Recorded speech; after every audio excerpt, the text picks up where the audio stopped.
Hello viewers, स्वागत है आप सभी का मेरे YouTube channel School Tuition Guruji में। बच्चों, today we are going to review our chapter 1 chemical reaction and equation. As we all know कि एनसीईआरटी को भी रिव्यू करना या पढ़ना ज़रूरी है बच्चों। तो चैप्टर हमने कंप्लीट कर लिया था, एक बार इंग्लिश मीडियम में और हिंदी मीडियम में दोनों में हम एनसीईआरटी का रिव्यू करेंगे और साथ साथ क्वेश्चन आंसर्स भी करते चलेंगे बच्चों। तो शुरू करते हैं बच्चों आपका chapter 1 chemical reaction and equation in Hindi medium. So as we all know बच्चों, अगर हम ध्यान दें तो we follow the following situation in our daily life and also think about that. जैसे कि if milk is left at room temperature during summers it got spoiled, या an iron tawa pan nail is left exposed to humid condition it get corroded, grapes get fermented, food is being cooked and food gets digested in our body and we respire. As we review or consider all the above situation, the nature and the identity of the initial substances here somewhat change, and we also have already learnt about physical and chemical changes of matter in our previous classes. तो we can say that here कि क्या हो रहा है बच्चों, यहाँ पे chemical change due to chemical reaction. अब इसे हम कैसे समझ सकते हैं बच्चों? इसे हम कुछ बेसिक एक्टिविटी से समझ सकते हैं। जैसे कि एक बेसिक एक्टिविटी है, कौन सी बच्चों? एक्टिविटी 1.1। इसमें क्या चाहिए बच्चों हमको कि हमको मैग्नीशियम रिबन को पहले रब करना है और फिर उसे बर्न करना है। तो हमें क्या मिलेगा बच्चों? हमें चेंज मिलेगा, यानी कि burning of magnesium ribbon in air and collection of magnesium oxide in watch glass. जब हम ये करेंगे तो हमें क्या मिलेगा? मैग्नीशियम रिबन जो मिलेगा वो जल करके मैग्नीशियम ऑक्साइड के रूप में मिल जाएगा। तो बच्चों यहाँ पे क्या हो रहा है? मैग्नीशियम रिबन को बर्न करने पे हमें मैग्नीशियम ऑक्साइड मिल रहा है बच्चों। चलिए अब आगे देखेंगे। तो जब आगे देखेंगे हम क्या क्या देखते हैं, ऑब्जर्वेशन क्या होती है बेसिकली इसमें कि you must have observe that magnesium ribbon burns with a dazzling white flame and changes into white powder. This white powder is magnesium oxide. It is formed due to the reaction between magnesium and oxygen present in the air. अब इसके अलावा बच्चों हम एक activity 1.3 भी कर सकते हैं। 1.3 क्या कहती है कि हमें जिंक ग्रेन्यूल को एक कोनिकल फ्लैस्क में लेना है और उसमें डाइल्यूट सल्फ्यूरिक एसिड या हाइड्रोक्लोरिक एसिड को ऐड करना है। यहाँ पे एसिड को ध्यान से लेना है बच्चों। अब क्या हम ऑब्जर्व करेंगे? तो ऑब्जर्वेशन ये होगी बच्चों हमारी, क्या ऑब्जर्वेशन होगी कि formation of hydrogen gas by the action of dilute sulphuric acid on zinc. Basic आपका ये है कि मेटल जब रिएक्ट करता है किससे? किसी एसिड से, तो हाइड्रोजन गैस को इवॉल्व करता है। ये चीज़ आपको देखनी है, समझनी है यहाँ पे। यही इस रिएक्शन का बेसिक मीन है। तो हमने क्या देखा बच्चों? From the above three activities हमने जिसमें से 2 पढ़ी हैं, उसमें उससे क्या हमें पता चलता है बच्चों कि following observation help us to determine whether a chemical reaction can take place. यानी कि इनसे हम कह सकते हैं केमिकल रिएक्शन हुआ है। वो कौन कौन सी चीज़ें बच्चों? चेंज इन स्टेट हो गया अगर, चेंज इन कलर हो गया अगर, इवोल्यूशन ऑफ गैस अगर गैस इवॉल्व हो रही है, और चेंज इन टेम्परेचर अगर हुआ तो इनसे क्या पता चलता है? As we observe the changes around us we can see that a large variety of chemical reaction taking place. यानी कि इनसे हम क्या समझ में आता है कि हमारे आसपास में बहुत सारे ऐसे केमिकल रिएक्शन हो रहे हैं। अब जब हम बात कर लेते हैं बच्चों केमिकल रिएक्शन की, तो ज़रूरी है कि केमिकल इक्वेशन को भी समझ लेना बच्चों।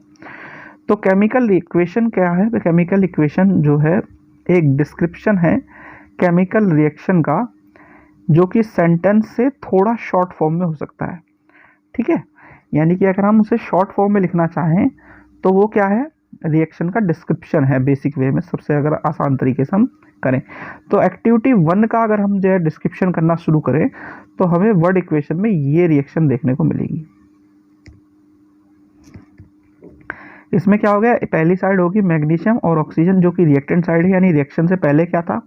और मैग्नीशियम ऑक्साइड हो गई आपकी प्रोडक्ट साइड, क्योंकि ये क्या हो गया, प्रोडक्ट बनने के बाद की साइड होगी।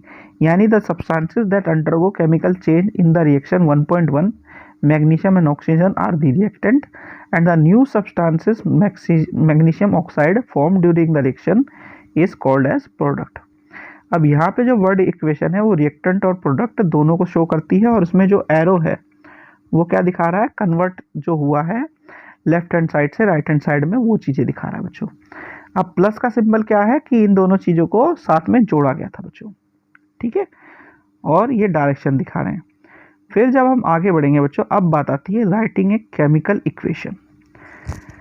जब हम बात करते हैं राइटिंग केमिकल इक्वेशन तो दो तरीके से लिख सकते हैं। पहला तरीका हमने क्या देखा बच्चों, वर्ड जो इक्वेशन है उसको देखा हमने। अब बात आती है भाई सिंबल्स, यानी सिंबल के थ्रू हम कैसे लिख सकते हैं। तो सिंबल के थ्रू लिखने के लिए हमें क्या करना पड़ेगा, सिंबल का ही यूज करना पड़ेगा बच्चों।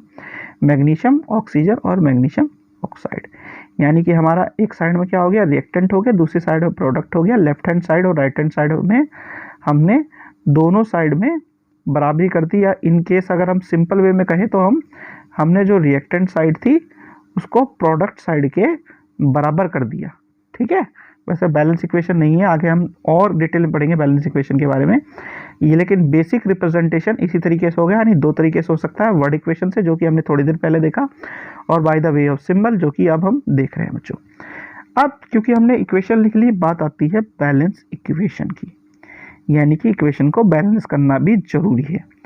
तो इसके लिए हमें 9th का एक लॉ याद करना पड़ेगा, law of conservation of mass, which says that mass can neither be created nor be destroyed in the chemical reaction. That is, the total mass of element present in the product of chemical reaction has to be equal to the total mass of the element present in the reactant।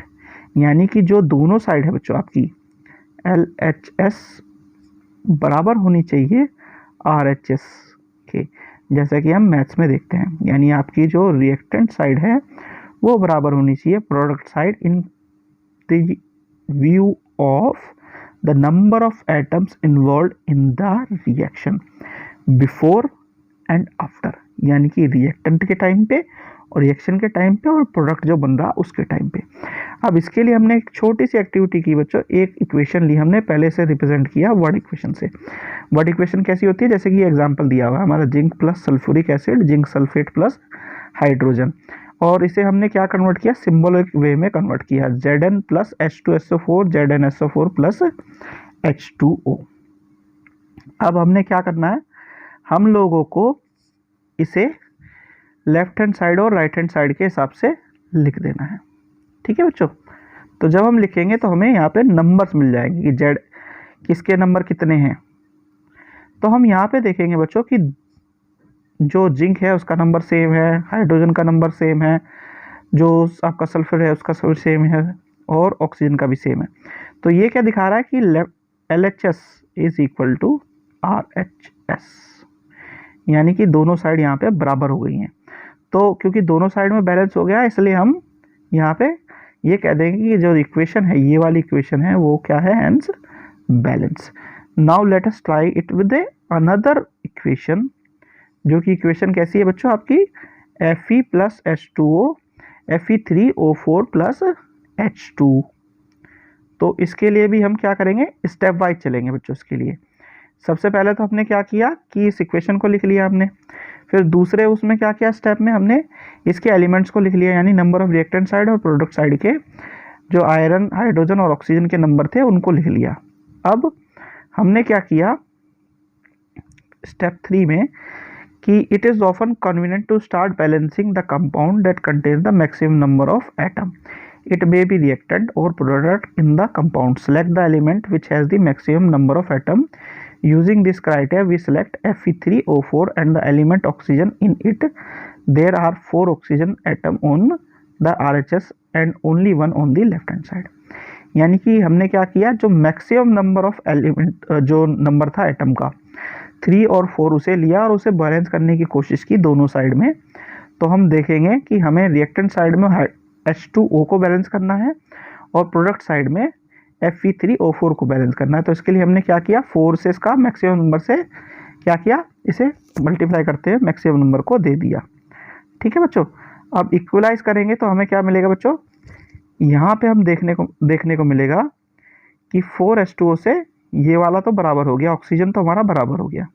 अब Fe3 वाला portion रह गया हमारा, है ना, Fe3 वाला रह गया और H2 वाला रह गया, यानी कि ये दोनों बराबर होने में थोड़ी सी दिक्कत कर रहे हैं।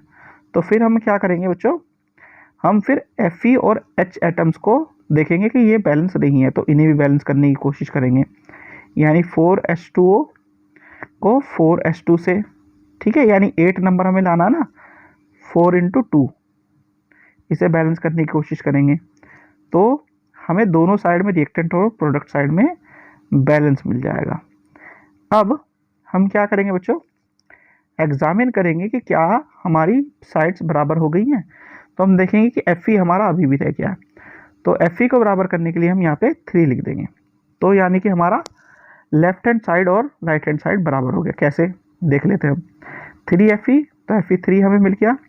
फिर उसके बाद है 4H2, 4H2 का मतलब है यानी 4 और 2, यानी 4 × 2, यानी 8, हाइड्रोजन नंबर 8, तो हाइड्रोजन के नंबर 8 मिल गया हमें। अब आगे बढ़ेंगे बच्चों, तो ऑक्सीजन चाहिए हमें 4, तो O4, ये भी मिल गया 4 हमें। तो हम क्या कह सकते हैं बच्चों, ये हो गई हमारी इक्वेशन बैलेंस। अब एक चीज़ जो रह गई बच्चों, वो है आपकी जो इसमें सिंबल्स और रिएक्टेंट अगर हम लिख सकते हैं, तो सिंबल्स हम सॉलिड गैस और सॉलिड गैस, या लिक्विड अगर हो तो लिक्विड L से लिख सकते हैं, और कोई कैटलिस्ट अगर यूज़ कर रहे हैं या फिर कुछ स्पेसिफिक फिजिकल स्टेट को यूज़ कर रहे हैं तो एरो के ऊपर नीचे लिख सकते हैं बच्चों। इस तरीके से क्या होगा, हमारा जो बैलेंस इक्वेशन है वो पूरा का पूरा लिख सकते हैं। एग्जाम्पल अगर देख लेते हैं बच्चों, आपका जो क्या दिखाता है, 6CO2 + 12H2O, सनलाइट और क्लोरोफिल, तो ग्लूकोज बना, ऑक्सीजन निकली और वाटर बना बच्चों आपका। ये आपका बेसिक रिएक्शन जो आप पढ़ते आए हो वो है। और यहाँ पे सनलाइट और क्लोरोफिल हमें चाहिए इस एसेंशियल कंडीशन में, तो उसे एरो के ऊपर लिख दिया, और जो आपकी फिजिकल स्टेट थी वो ब्रैकेट में हमने सारी जगह दिखा दी है बच्चों। तो बच्चों ये क्या हो गया, ये वाला पार्ट हो गया आपका कंप्लीट। नेक्स्ट वीडियो में बच्चों हम करेंगे आपके क्वेश्चन आंसर, यानी कि जो आपके क्वेश्चन आंसर है इन टेक्स्ट क्वेश्चन, ये वाले, इन्हें हम कंप्लीट करेंगे नेक्स्ट वीडियो में। तो बच्चों आशा करता हूँ आपको वीडियो अच्छी लगी होगी। अगर वीडियो अच्छी लगी हो तो चैनल को सब्सक्राइब करें, वीडियो को लाइक करें, शेयर करें। Thank you.